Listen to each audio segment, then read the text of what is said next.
Antes de a gente passar para os próximos possíveis autores ou o nosso desconhecimento sobre esses autores da Bíblia, vamos só falar mais um pouquinho de Moisés. Existem evidências, porque, beleza, pelo que você argumentou, Rogério, provavelmente Moisés não escreveu o Pentateuco, mas ele teria existido. Aquilo que foi escrito sobre ele seria suficiente para afirmar que existiu esse profeta que recebeu a primeira grande revelação das religiões abraâmicas, ou é insuficiente, a gente simplesmente não sabe, ou tem até linhas argumentativas defendendo a sua inexistência? Como é que está o debate sobre isso na academia? Legal, boa pergunta, Daniel. Então, o Moisés da tradição existe, que é o Moisés que está na Bíblia, é o Moisés da tradição. Na minha tese de doutorado, Daniel, eu trabalhei mais com Moisés a partir da construção dos grupos sacerdotais, como os grupos sacerdotais construíram essa figura. Mas na Bíblia hebraica, principalmente na Torá, nós temos o Moisés profeta, como esse texto que eu te citei para você, nunca mais existiu um profeta como Moisés, tal, por quê? Né? Aquela mediação com a divindade. Então, você tem o Moisés com características reais, né? Aquele personagem que entrega o código de leis, que é igual o código de Hammurabi, né? Que o Hammurabi é um rei, está recebendo o código de leis da divindade chamada Shamash, né? Que é o deus da justiça da Mesopotâmia. Você, para quem quiser pesquisar, dá uma gugada, coloca lá, Código de Hammurabi, está lá no Museu do Louvre, né, o artefato. Aí está lá o deus Shamash sentado no trono, que é o deus solar, né, o deus da justiça da Mesopotâmia, entregando o código para o rei Hammurabi. Então, o Moisés faz a mesma coisa, a divindade Yahvé entregando um código de leis, né, para Moisés entregar para o povo. Então, Moisés também tem características reais. Moisés que, a partir do momento que desce do monte, e tem chifres, né? A narrativa, uma das narrativas diz que ele desce e tem lá, que também é um símbolo, né? De poder, como se fosse divinizado também, porque ele desce com o rosto brilhando, né? Tal, porque estava conversando com a divindade. Então você tem várias tradições sobre Moisés. Moisés, o Daniel, é um receptáculo de memória. Então, eu trabalhei muito com Moisés da memória, da tradição inventada lá, Eric Hobsbawm, né? Que trabalha essas questões de tradição inventada. Agora, sobre o Moisés histórico que você perguntou, nós não temos nada, nada, nada, nada. Só para título de comparação, Davi nós temos uma estela chamada Estela de Davi, que fala de um rei, né, o Acás, da casa de Davi. Já seria um indício arqueológico da existência de um Davi. Salomão não temos nada, mas Davi nós temos alguma coisa, pelo menos, né, essa estela chamada Estela de Dan. Jeú, nós temos textos assírios, artefatos assírios, né, da Síria, que que mostra uma imagem, se não me falha a memória, de Salmanasar III, a estela de Salmanasar III, que mostra Jeú prostrado aos pés de Salmanasar III, que é o rei assírio, que domina, né, o período lá do oitavo para o sétimo século antes de Cristo. Então, Jeú nós temos. Os Ouridas, Onri e Acabe, nós temos documentos assírios que citam esses reis, né? O Acabe, né, da casa de Onri, Bit-Onri, né, na linguagem assíria. Então, nós temos essas evidências extra-bíblicas desses personagens. Agora, você pega Moisés, não temos nada. As pessoas falam, mas no Egito, né? Não temos. É zero de informações, de qualquer indício de Moisés fora da Bíblia. Por isso que eu te falei, Daniel, que Moisés da tradição existe, mas o Moisés histórico não temos nada, nenhum indício. Como eu disse para você, já para os telespectadores entenderem, não tem problema se um dia acharem lá um documento que prove a existência de Moisés, mas hoje não temos nada. Portanto, nós temos hoje o Moisés da tradição, o Moisés histórico é zero. As pessoas, algumas vezes, Daniel, argumentam o nome, né? O nome Moisés tem um radical egípcio, poderia autenticar a historicidade de Moisés. Mas, por exemplo, Salomão não é um nome hebraico, por exemplo, Salomão vem de Shelomó, que vem da raiz Shalim, né? Ou Shalom, que também é uma palavra estrangeira. Então, isso também não é uma argumentação que prove, né, a existência de Moisés. O nome de Moisés é egípcio, né? Assim como, né, do Arão ser egípcio. Então, isso aí não é um indício suficiente para nós afirmarmos, né, a historicidade desse personagem. Então, assim, Daniel, Uhum. finalizando, né? Moisés da tradição, existe. Aquele Moisés da Bíblia construído, Moisés profeta, Moisés milagreiro, Moisés que conversa com a divindade, é um Moisés mítico. Mas o Moisés histórico não temos nada para comprovar a existência desse personagem. Cita mais outros aí, só para a gente fechar assim Ok. esse listamento de personagens, tipo Isaac, Jacó, Isaías,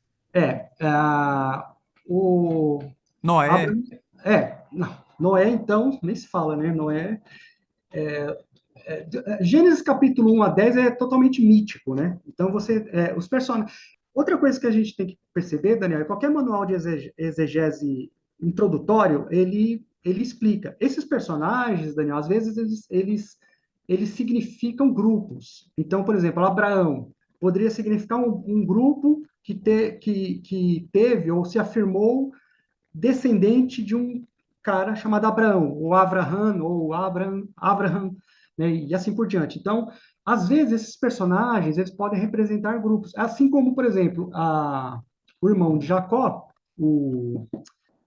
me falhou a memória, que é Edom, né? O texto bíblico fala, o irmão de Jacó é Edom, me fugiu o nome dele agora, o irmão de Jacó. E Jacó, na narrativa, representa Israel. Por quê? Porque se você mapear, Daniel, e também é um estudo de detetive, né? Você pega esses textos de Jacó, por exemplo. Eu quero entender Jacó. A primeira coisa que você tem que fazer é mapear onde Jacó peregrina nos textos da Bíblia, no Gênesis, né? Você vai perceber, principalmente, que ele peregrina no lado norte, Penuel, Betel, que são santuários lá do Reino do Norte, Israel.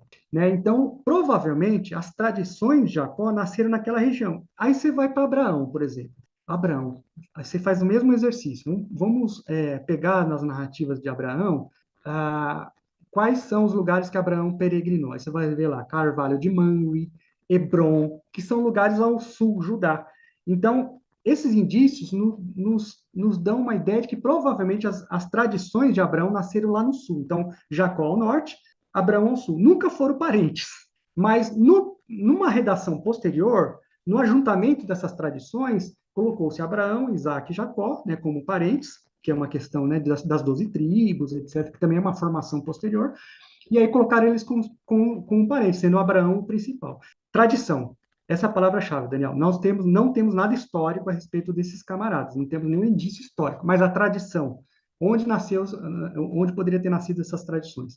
Reino do Sul, Judá; Reino do Norte, Israel. Jacó ligado ao norte e Abraão ligado ao sul, Judá. Jerusalém, Judá, e Jacó ao norte, e pelas essas localidades, Betel, Penuel e assim por diante.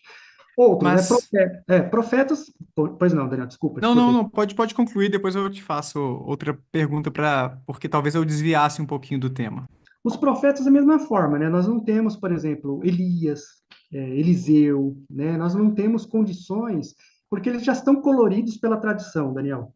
Então, é muito difícil falar que Elias e Eliseu foram aquilo que está nos textos, né? Porque esses textos que contam as histórias, por exemplo, de Elias e Eliseu, já fazem parte de que nós chamamos na academia, uma linguagem científica, bem própria da área, que são de textos deuteronomistas. São grupos também, Daniel, que desenvolveram uma escrita, né, de uma proposta de rever o passado de Israel e Judá a partir de Jerusalém. Interessante, né? Então, o olhar para Jerusalém é um pouco mais positivo do que para Israel Norte, e esses grupos de escribas, né, chamados deuteronomistas, eles leem o passado a partir da teologia, né? A partir do olhar religioso. Então, aqueles grupos, aqueles reis que tiveram adorações de outras divindades, né, Baal, Asherá, tal, eles são condenados pela essa tradição de escribas. Aqueles reis que adoraram somente Yahvé, aí eles são vistos positivamente, como Davi, Josias, Ezequias no começo, que fez uma reforma religiosa. Então, esses grupos, eu estou pegando um paradigma atual também, tá, Daniel? Porque eu sei que, por exemplo, essa questão dos deuteronomistas é debatido hoje na academia, né? Se realmente existiu esse grupo chamado deuteronomista, né? Que parte de alguns aspectos ideológicos para a escrita do Antigo Israel e Judá, tá a partir da própria Bíblia, ou se não, né? São diversos outros grupos sacerdotais, etc, etc.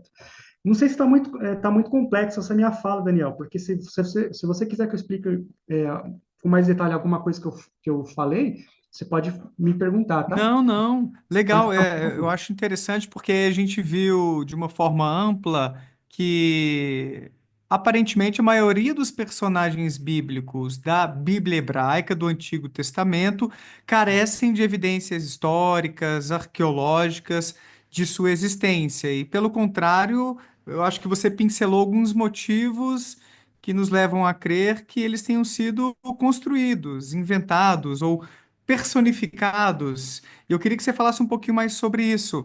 É possível que alguns desses autores daqueles textos tenham construído em torno de alguns desses personagens a história de um povo, como se então Abraão representasse um grupo de pessoas e Jacó outro grupo de pessoas, em vez de serem um ou outro indivíduo que existiu e teve a sua trajetória. É um pouco essa a formulação teórica dos estudiosos do assunto, incluindo você? Isso.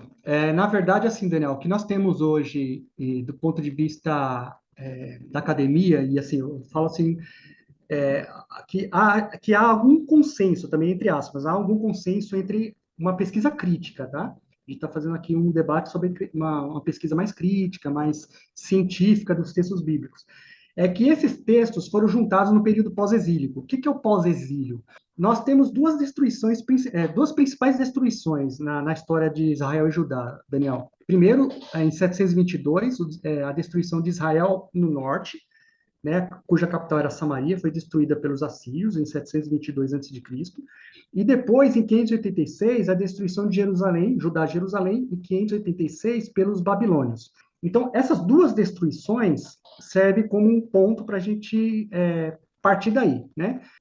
Bom, aí o debate é o seguinte: será que Israel, que foi destruído em 722, já naquela época eles tinham textos ou tradições escritas que depois migraram para Jerusalém e Judá, depois da destruição de Israel ao norte? Ou não? Ou foi Judá que contou a história também de Israel ao norte destruído? E essa ideia de Israel e Judá já também é um ponto que já está sendo bem desenvolvido, Daniel. Então, Israel é uma coisa e Judá é outra coisa.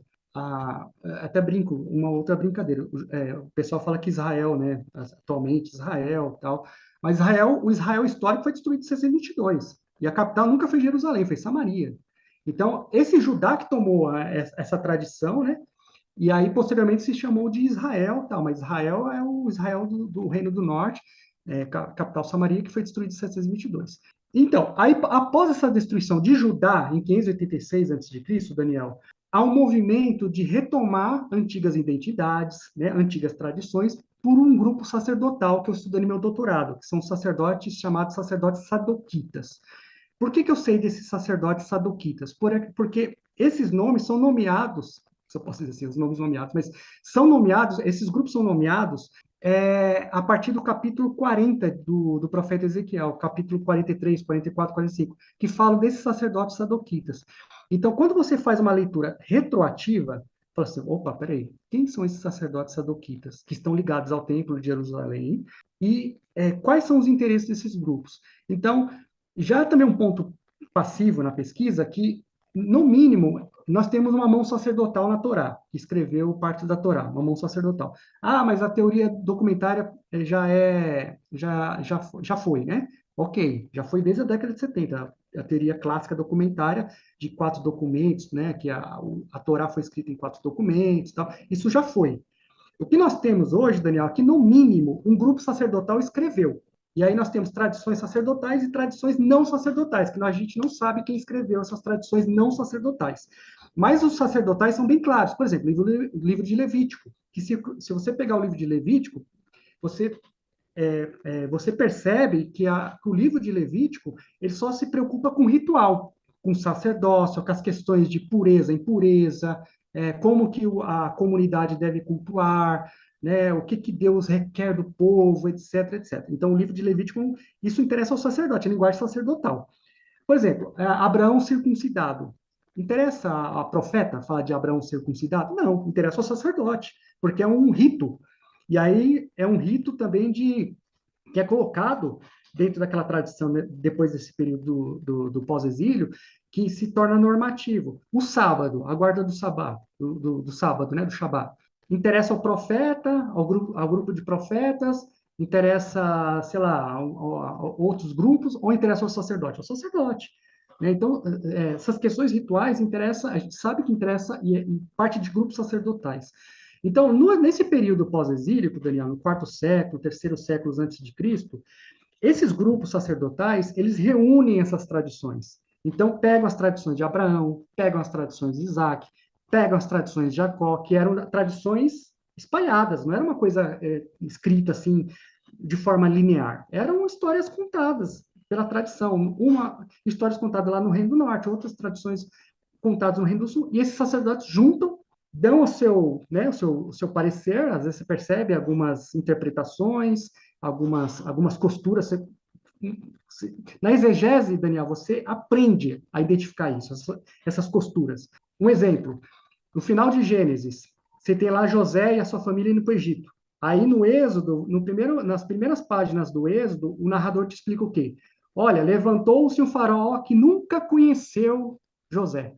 O cara está te explicando, o narrador. É o compilador dessas narrativas que juntou Gênesis e Êxodo e está te explicando, olha, essa história começa assim porque esse faraó maldoso que aparece em Êxodo nunca conheceu José, porque em Gênesis José é amigo do faraó. Em Êxodo não. Em Êxodo o Egito é o outro que você tem que se livrar. Em Gênesis, a perspectiva no Gênesis é mais positiva. O José, ele se levanta lá no Egito, né? Ele é amigo do faraó, ele é o segundo depois do faraó. Então, é uma perspectiva positiva. Aí você vira a página, entra no Êxodo, a cena muda, o cenário muda. E aí o narrador te explica, olha, por que isso está acontecendo? Porque o faraó do Êxodo nunca conheceu José, então ele te explica, ele conhece a tradição de José. Né? E é a mão do cara que costurou essas narrativas. Outra coisa, por exemplo, você tem duas formas de início do povo de Israel. Se você fazer essa narrativa separada, que a gente costuma ler linearmente, né? Uma, o povo de Israel saiu das 12 tribos, os filhos de Jacó. Essa é uma perspectiva. Então, Israel surgiu das 12 tribos. Uma outra perspectiva é o do Êxodo. Não, Israel saiu daqueles escravizados que estavam no Egito. Se você separar as narrativas, você tem duas visões distintas da origem do povo de Israel. Mas o que o narrador fez? Foi gênio, né? Ele uniu essas narrativas e você, numa leitura não atenta, você nem percebe essas questões, essas costuras. Mas quando a sua visão é treinada, você percebe que o narrador está costurando. Em síntese, Daniel, então essas narrativas foram costuradas e compiladas principalmente nesse período do quarto século antes de Cristo, porque era preciso reconstruir a identidade do povo. Da onde nós surgimos? Quais são as leis que nós devemos seguir? Então, as leis, lá de trás de Moisés, ele deu as leis para a gente. Claro que existe toda uma questão ideológica dos sacerdotes, né?